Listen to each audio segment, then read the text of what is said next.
Committee chairman గారు హనుమంత్ పటేల్ గారు, అదేవిధంగా మాజీ చైర్మన్ గారు, అదే ఏర్పాటు చేసినటువంటి దర్బార్కి చాలా విశిష్టమైనటువంటి చరిత్ర కలిగింది. ఈ సందర్భంగా మీరు ఎక్కడో ఏ రాష్ట్రంలో ఉన్నటువంటి ఉత్తరాది రాష్ట్రాలు చెందినటువంటి తీజి పండుగలు కావచ్చు, సేవలాల జయంతులు కావచ్చు, కోట్ల రూపాయల నిధులు విడుదల చేస్తూ వారి పేరుతోటి రాష్ట్రం మొత్తం కూడా సెలవులు ఇచ్చి రాష్ట్రంలో ఉన్నటువంటి ప్రజలందరూ కూడా భోజనాలు పెట్టడం ఎంతవరకు సమంజసమని ఈ యొక్క కేంద్ర రాష్ట్ర ప్రభుత్వాలు ప్రశ్నిస్తున్నాను నేను.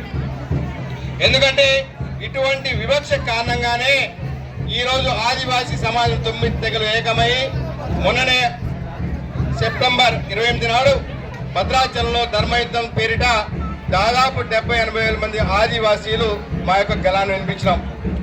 రాబోయే రోజుల్లో దీపావళి తర్వాత ఈ యొక్క దండారి ఉత్సవాలు ముగిసిన తర్వాత ఖచ్చితంగా దాన్ని మించిన స్థాయిలో దాదాపు 2 లక్షల మందితోటి ఆదిలాబాద్లో గుంటూరులోనే ధర్మయుద్ధ సభ కూడా ఉండబోతుంది.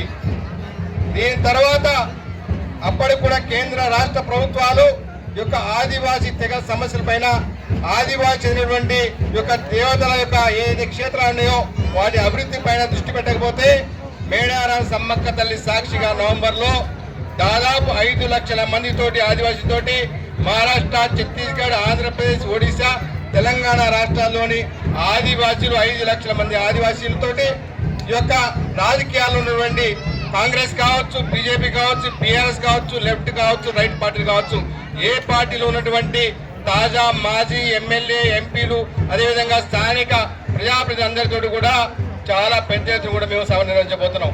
కాబట్టి ఇప్పుడు కూడా ఈ యొక్క ప్రజాప్రభుత్వాన్ని నడిపేటటువంటి రేవంత్ రెడ్డి గారిని మేము విన్నవించుకుంటున్నాము. మేము చేతులెత్తి నమస్కరిస్తూ మేము అడుగుతున్నాము, ఎందుకు ఈ యొక్క దీపావళి సందర్భంగా దండోరి ఉత్సవానికి నిర్వహించుకోవడానికి ఇంతవరకు నిధులు ఎందుకు ఇవ్వలేదు మీరు? అదేవిధంగా పద్మాల్పురి కాకో ఎంతో విస్తృతమైన చరిత్ర, వేల సంవత్సరాల చరిత్ర ఈ తల్లికి కనీసం రావడానికి రోడ్డు లేదు, కరెంటు లేదు. కరెంటు వస్తుంది పోతుంది, ఈ యొక్క కరెంటు గురించి పట్టుకునేవారే లేరు. మళ్ళీ తాగుదాం నీళ్ళు అంటే గోదావరి పక్క నీళ్లు పోతున్నాయి, ఆ నీళ్ళే బిందులు తెచ్చుకుంటే ఈ యొక్క భక్తులందరూ కూడా తాగడం చాలా సిగ్గుచేటు. మరి ఇక్కడ ఉన్నటువంటి మన యొక్క నాయకులందరూ కూడా ఎందుకు ప్రశ్నించట్లేదు? ఇక్కడ ఉన్నటువంటి రాష్ట్ర ప్రభుత్వాన్ని కావచ్చు, కేంద్రంలో ఉన్నటువంటి బీజేపీ ప్రభుత్వాన్ని.